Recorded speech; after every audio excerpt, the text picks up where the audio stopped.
Doon Kusog, ang pinag-uusapan dito world-class performers.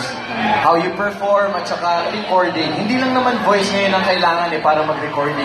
Di ba, naging hit ang fitness. Doon Kusog, ang pinag-uusapan dito world-class performers. How you perform at saka recording. Hindi lang naman voice ngayon ang kailangan para mag-recording. Di ba, naging hit ang fitness. Doon Kusog, ang pinag-uusapan dito world-class performers. How you perform at saka recording. Hindi lang naman voice ngayon ang kailangan para mag-recording. Di ba, naging hit ang fitness. Doon Kusog, ang pinag-uusapan dito world-class performers.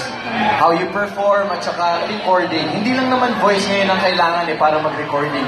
Di ba, naging hit ang fitness. Doon Kusog, ang pinag-uusapan dito world-class performers. How you perform at saka recording. Hindi lang naman voice ngayon ang kailangan para mag-recording. Di ba, naging hit ang fitness.